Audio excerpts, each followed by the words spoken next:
आप सभी का स्वागत है हमारे YouTube चैनल डिजिटल लर्निंग पाठशाला में। और आज के इस वीडियो में हम बात करने वाले हैं कि कक्षा 11 में किस तरीके से आप पॉलिटिकल साइंस के प्रोजेक्ट वर्क को प्रिपेयर कर सकते हैं। उसके लिए कई सारे बच्चों को कठिनाई आती है कि हम पॉलिटिकल साइंस में किन टॉपिक्स को चूज करें, उनके इंटरेस्ट के वो कौन से टॉपिक हो सकते हैं जिस पर वो एक बहुत ही अच्छा और बेहतर प्रोजेक्ट तैयार कर सकते हैं और अपने एग्ज़ाम्स में अच्छे अंक अर्जित कर सकते हैं प्रोजेक्ट वर्क में। तो जैसा कि मैंने पहले ही आपको बताया था कि आपका जो प्रोजेक्ट वर्क का टॉपिक होना चाहिए वो ऐसा टॉपिक होना चाहिए जो बहुत लेंदी ना हो, जिसमें यानी कि वो बल्कि ना हो, आसानी से आप उसके सारे फैक्ट्स जुटा सकें, उसमें जो भी आपको इन्फॉर्मेशन चाहिए वो सारी कलेक्ट कर सकें और आप अपने जो टॉपिक्स है उसको प्रेजेंटेबल बना सकें। ऐसे कौन से टॉपिक हो सकते हैं, आज उन्हीं के बारे में हम इस वीडियो में बात करेंगे। तो अंत तक बने रहें हमारे इस वीडियो में। तो चलिए शुरू करते हैं आज का वीडियो। तो जैसा कि आप सभी लोग जानते हैं कि सीबीएसई बोर्ड में जो पॉलिटिकल साइंस सब्जेक्ट है कक्षा 11 और 12 में, तो उसमें क्या है कि 20 मार्क्स का प्रोजेक्ट वर्क होता है और उसमें जो 20 मार्क्स हैं 10 मार्क्स प्रोजेक्ट के होते हैं। उसको डिवाइड किया गया 2 पार्ट्स में, तो 10 मार्क्स प्रोजेक्ट वर्क के और 10 वाइवा के हैं।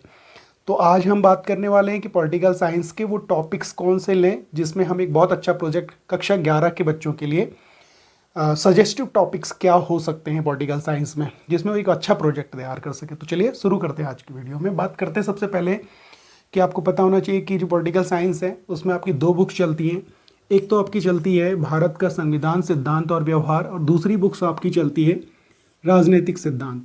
तो मैंने दोनों में ही कैटेगराइज कर दिया है टॉपिक्स को, यानी कि भारत का संविधान, सिद्धांत और व्यवहार के जो टॉपिक्स हैं वो अलग हैं आपके लिए, और राजनीतिक सिद्धांत वाला यानी कि जो आपकी राजनीतिक सिद्धांत वाला जो सेक्शन है यानी कि बुक्स है आपकी पॉलिटिकल साइंस की, उसमें पॉलिटिकल थ्योरी वाली, उसमें अलग मैंने आपके लिए टॉपिक्स सजेस्ट कर दिए आपको।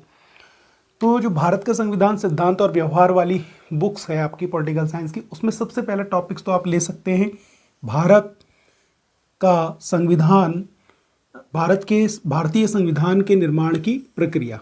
क्या चूज कर सकते हैं? भारतीय संविधान के निर्माण की प्रक्रिया, यानी कि process of construction of Indian constitution, यानी कि जो भारतीय संविधान है उसके निर्माण की जो पूरी प्रक्रिया है वो किस तरीके की रही, इसके बारे में आप एक डिटेल्स जो है प्रोजेक्ट वर्क तैयार कर सकते हैं, जो कि बहुत ही इम्प्रेसिव हो सकता है।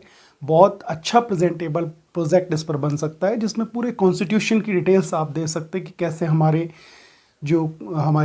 संविधान सभा थी उसका निर्माण हुआ और क्या क्या हमने किस तरीके से उसके जो निर्माण की पूरी प्रक्रिया कैसे फॉलो किया, किस तरीके की कमेटियाँ उसमें बनाई गई। तो ये पूरा एक कंप्लीट आपके लिए बहुत अच्छा प्रोजेक्ट हो सकता है। दूसरा टॉपिक इसमें आप ले सकते हैं भारतीय संविधान के स्रोत। जैसे कि आप सभी लोग जानते हैं कि हमारे देश के संविधान को बनाते वक्त 60 से ज़्यादा जो कॉन्स्टिट्यूशन है उनकी स्टडी की गई थी और उसके बिहाफ पे हमने अपने कॉन्स्टिट्यूशन को बनाया। तो उसमें बहुत सारे सोर्सेज हैं जो अदर कंट्री से हमने लिए हैं। तो भारतीय संविधान के स्रोत, ये बहुत अच्छा आपका टॉपिक हो सकता है, इस पर एक बहुत अच्छा प्रोजेक्ट तैयार किया जा सकता है। तीसरा है भारतीय संविधान में मौलिक अधिकार, यानी कि fundamental rights in Indian constitution, यानी कि भारतीय संविधान में जो मौलिक अधिकार है उनके बारे में आप एक डिटेल बहुत अच्छा प्रोजेक्ट तैयार कर सकते हैं। बहुत बेहतर टॉपिक की मैं कहूँगा इसमें।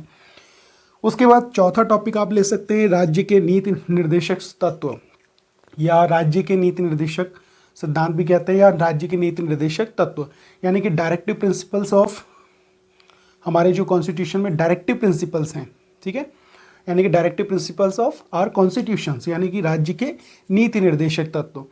तो इसके बारे में एक बहुत अच्छा आप प्रोजेक्ट तैयार कर सकते हैं। उसके बाद 5th नंबर पे भारत में चुनाव व्यवस्था, यानी कि election system in India. Election system पर भारत में जो चुनाव व्यवस्था है वो किस तरीके की है, कौन कौन सी प्रोसेस यहाँ पे अपनाई जाती हैं, उसके बारे में एक डिटेल्स आप प्रोजेक्ट वर्क यहाँ पे बहुत अच्छा इंप्रेसिव तैयार कर सकते हैं।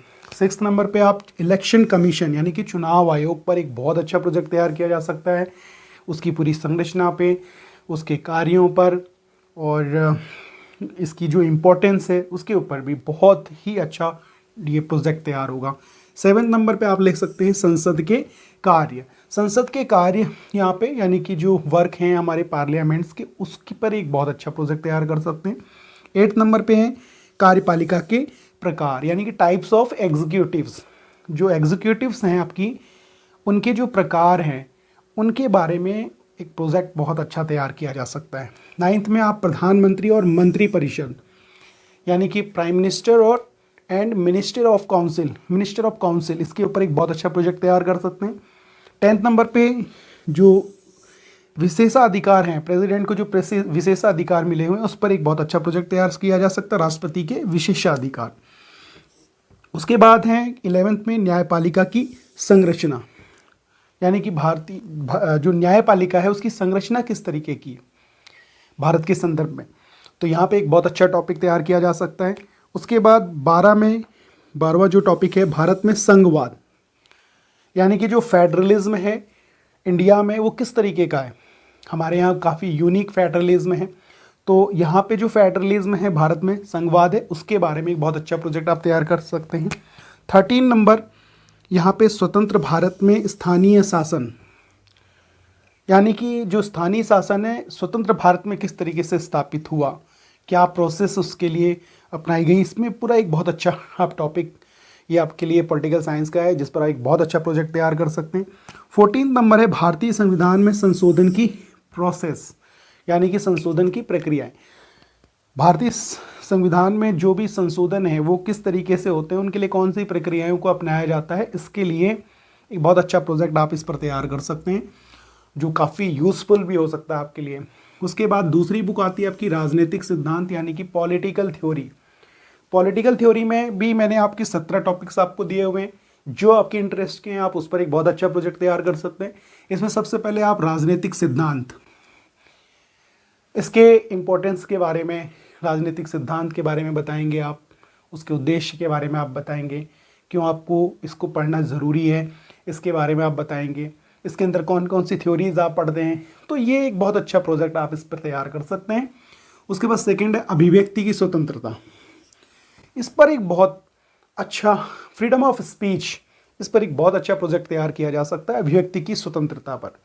थर्ड टॉपिक है समानता को बढ़ावा देने के उपाय यानी कि किस तरीके से हम समाज में जो इनइक्वालिटीज़ हैं उनको ख़त्म कर सकते हैं, उसके लिए हमें क्या उपाय करने पड़ेंगे, हम किस तरीके से समानता को बढ़ा सकते हैं।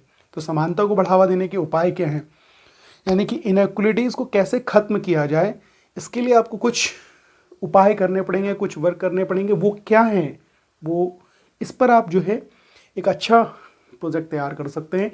उसके बाद फोर्थ है समानता के आयाम, यहाँ पे आपको समानता के जो आयाम हैं उन पर बात करनी है। समानता के आयाम, ये फोर्थ आपका टॉपिक अच्छा टॉपिक हो सकता है। फिफ्थ है नारीवाद, नारीवाद पर भी एक बहुत अच्छा आपका प्रोजेक्ट वर्क तैयार किया जा सकता है। सिक्स्थ है आपका समाजवाद, समाजवाद पर सोशलिज्म पे। उसके बाद सेवन्थ है आपका उदारवाद, लिबरलिज्म पे, बहुत अच्छा टॉपिक है। आठवां है न्याय के सिद्धांत, प्रिंसिपल ऑफ जस्टिस, न्याय के जो सिद्धांत हैं उस पर आप एक बहुत अच्छा टॉपिक तैयार कर सकते हैं। नाइन्थ है जॉन्स रॉल्स का न्याय सिद्धांत यानी कि जॉन्स रॉल्स ने न्याय के जो सिद्धांत दिए हैं उसकी आपको एक कंप्लीट विस्तृत में एक प्रोजेक्ट वर्क को आप इस पर बहुत अच्छा तैयार कर सकते हैं। 10th है मुक्त बाजार बनाम राज्य का हस्तक्षेप, यहाँ पर ये जो टॉपिक है ये भी बहुत इंपॉर्टेंट टॉपिक है, बहुत अच्छा टॉपिक है पॉलिटिकल साइंस का, जिस पर एक बहुत अच्छा प्रोजेक्ट आप तैयार कर सकते हैं। 11th है मानवाधिकार, ह्यूमन राइट्स के बारे में भी आप एक बहुत अच्छा टॉपिक तैयार कर सकते हैं। फिर 12वां है नागरिकता, सिटीजनशिप, इस पर भी आप एक बहुत अच्छा प्रोजेक्ट वर्क तैयार कर सकते हैं। करंट इशूज़ को लेकर, करंट अपडेट्स को लेकर, यहाँ पर भी current including with current updates जो भी अभी करंट रिसेंटली चल रही हैं उसमें।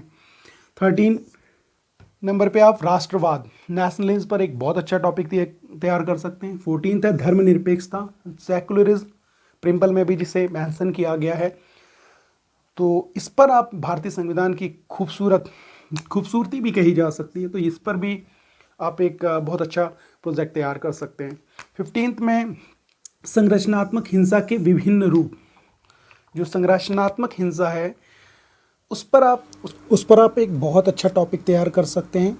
उसके बाद 16 नंबर है विकास की चुनौतियां यानी कि चैलेंजेस ऑफ डेवलपमेंट। इस पर भी एक बहुत अच्छा टॉपिक प्रोजेक्ट वर्क तैयार किया जा सकता है इस टॉपिक पर। इसके बाद 17 है टिकाऊ विकास, जिसे हम सस्टेनेबल डेवलपमेंट भी कहते हैं या फिर समावेशी विकास भी कहते हैं, और ये विकास के एक वैकल्पिक मॉडल के रूप में लिया जाता है, और इस पर एक बहुत बेहतर जो है मैं कह सकता हूँ प्रोजेक्ट तैयार किया जा सकता है। तो ये थे कक्षा 11 के जो पॉलिटिकल साइंस के बच्चे हैं उनके लिए दोनों ही बुक के कुछ ऐसे इंपॉर्टेंट टॉपिक्स जिस पर आप अपना प्रोजेक्ट वर्क तैयार कर सकते हैं। तो ये जो लिस्ट है मैंने अपने द्वारा तैयार की है, ताकि ऐसे बच्चे जिन्हें थोड़ी सी कन्फ्यूज़न हो रही है कि हम कौन से टॉपिक चूज़ करें पॉलिटिकल साइंस में, तो उनको ये जो लिस्ट है मेरी सजेस्टिव लिस्ट है, ये आपको हेल्प कर सकते हैं अपने प्रोजेक्ट को चुनने में। और ऐसा नहीं है कि सिर्फ इतने ही टॉपिक्स हैं पॉलिटिकल साइंस के अंतर्गत, इसके अंतर्गत और भी बहुत सारे टॉपिक्स हैं जिन पे आप जो है अपना प्रोजेक्ट तैयार कर सकते हैं, लेकिन ये कुछ चुनिंदा टॉपिक हैं जिस पर आप अपना बहुत अच्छा प्रोजेक्ट तैयार कर सकते हैं। तो आशा है कि आपको हमारा ये वीडियो पसंद आया होगा, और अगर आपको ये वीडियो अच्छा लगा तो इसे लाइक करें, शेयर करें, ताकि आपकी तरह और भी जो बच्चे हैं जिन्हें थोड़ी कन्फ्यूज़न है टॉपिक्स को चूज करने में, वो इस वीडियो को देखकर अपने टॉपिक्स को चूज कर सकें प्रोजेक्ट वर्क के लिए, और इस वीडियो का लाभ उठा सकें। तो जल्द मिलेंगे आपको एक और नए इन्फॉर्मेटिव वीडियो के साथ। तब तक बने रहें हमारे यूट्यूब चैनल डिजिटल लर्निंग पाठशाला में। यदि